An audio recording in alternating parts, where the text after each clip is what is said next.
What's going on, everybody? Sports Expert here, and we are doing our college football top 25. This is the first time I'm doing this, and this is after week 6. We had a crazy week 6, everybody. Tons of upsets, tons of crazy finishes, everything. So let's get into it. But before, please hit the subscribe button if you're new, turn on post notifications, like the video, comment what you think. I would really appreciate it. So, yeah, let's get started with the top 25. At 25, we have the Pitt Panthers. The Pitt Panthers they're having a decent season. They came off a bye, but they did have that loss to Western Michigan, which really concerns me because Western Michigan, they look good to start the season, but they got destroyed by Ball State, so that's not a great loss at this point anymore for Pitt. So if I'm a Pitt fan, I'm happy, but at the same time, I'm disappointed because you could be undefeated right now and aiming for the top 15. But you have a good chance to win the ACC. You just need a team like Wake Forest to lose some games. At 24, we have the San Diego State Aztecs. San Diego State, they've been playing well. Their schedule hasn't been the toughest, but they're undefeated. They've been taking care of business, and they've been in the rankings in the past, so might as well put them at 24 here.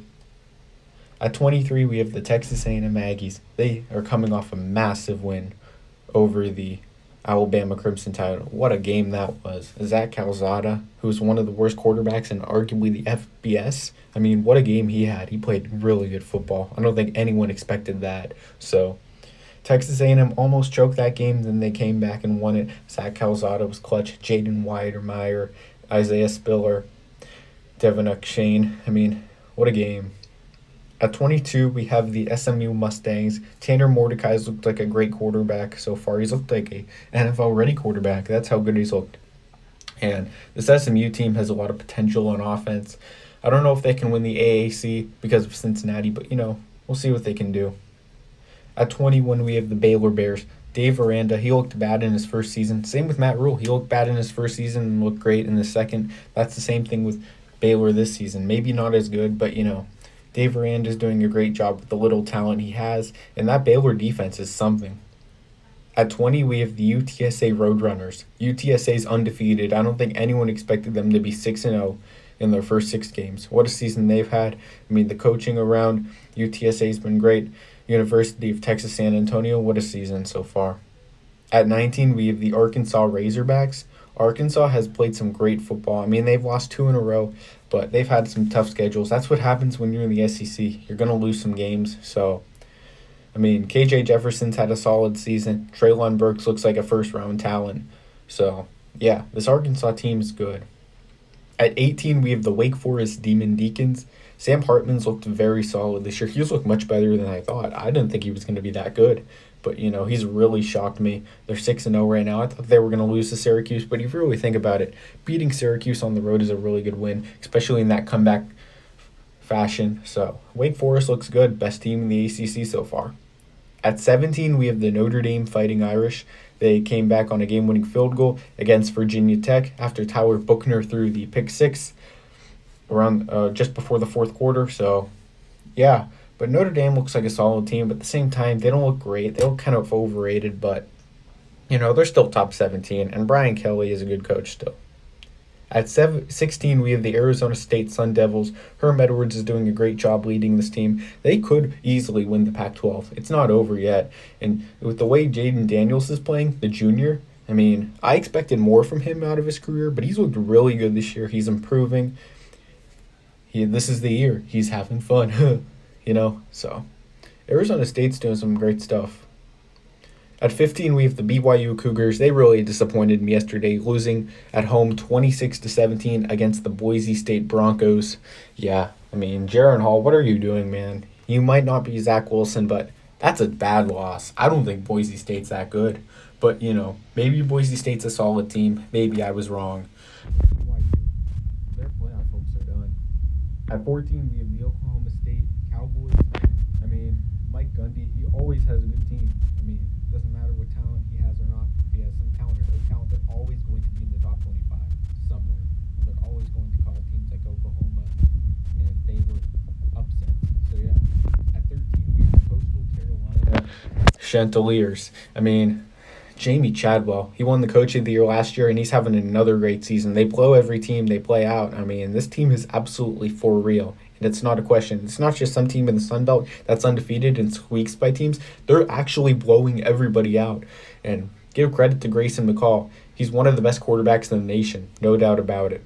At 12, we have the Oregon Ducks. They're coming off a bye. Mario Cristobal, one of the best coaches in the country. I doubt he'll take the USC job. I think he'll stay at Oregon. But their defense is solid. I mean, it didn't look great to start the season, but now with Thibodeau playing and everything, they look much better. At 11, we have the Ole Miss Rebels. They're coming off a 52-51 thriller win over the Arkansas Razorbacks. Matt Corral, wow. What a game he had. He fought and, delivered. He delivered for the Ole Miss Rebels. If you're an Ole Miss fan, you got to be blessed to have him as your quarterback. But at the same time, he'll probably be going to the NFL, which hurts a bit. At 10, we have the Kentucky Wildcats.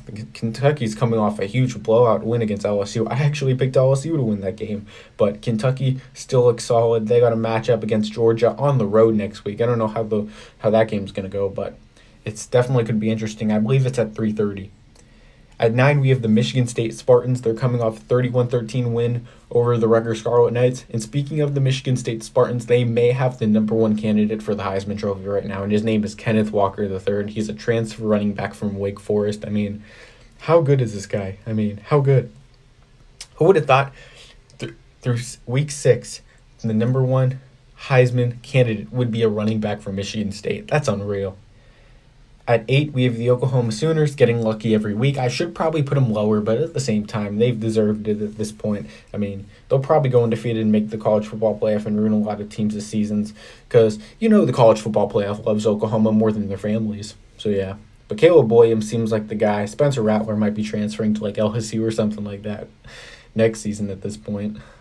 At 7, we have the Michigan Wolverines. They're coming off a nice 33-29 road win against the Nebraska Cornhuskers. A lot of people will say, Michigan's overrated. They didn't do well. On the road in that atmosphere in Nebraska and Lincoln, that's a good win. I think Michigan's still having a solid season. It's going to be an interesting game between them and Ohio State.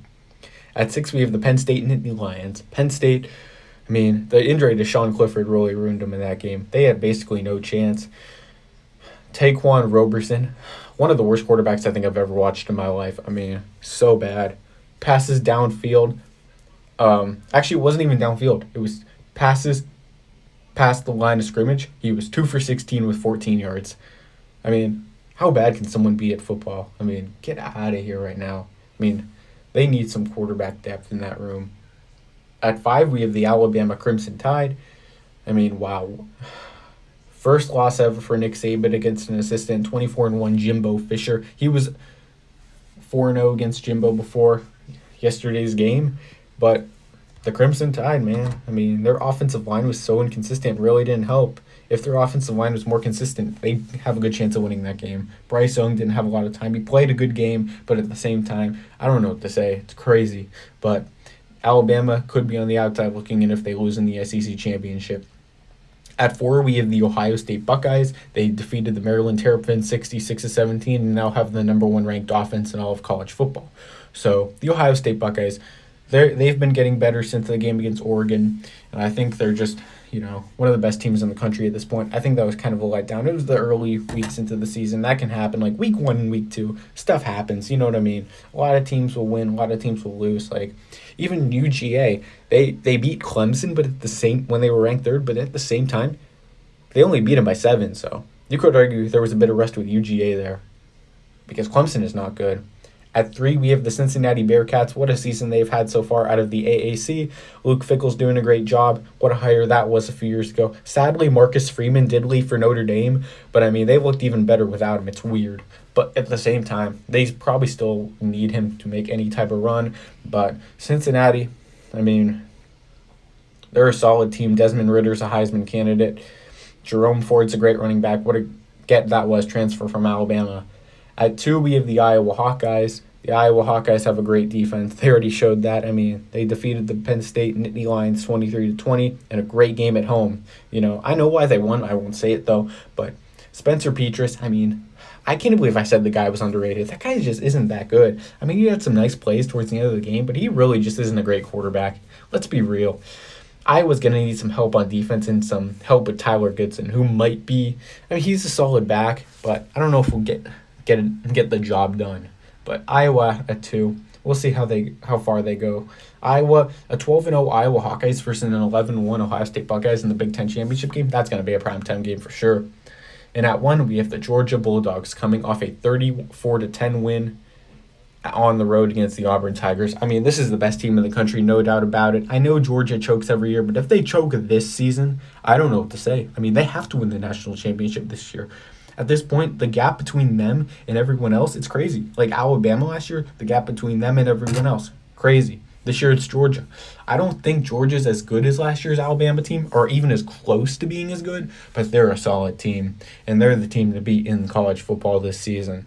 I mean, their offense has been showing up. Stetson Bennett's been solid in JT Daniels' absence. You know, they got a nice running game. They got McIntosh, Cook, Zamir White, Kendall Milton. They also have on defense some stars, Adam Anderson, Nakobe Dean, Jordan Davis. I mean, this is a great team. And Darian Kendrick, too, he's really stepped up. He had a rough season at Clemson last year. But, you know, nobody wants to play well for Clemson because Dabo is a clown. I think we all know that. But, yeah, college football top 25 after week 6. Please hit the subscribe button if you're new. Turn on post notifications. Like the video. Comment what you think. I would appreciate it, everybody. Sports expert here. I'm out, guys. Peace.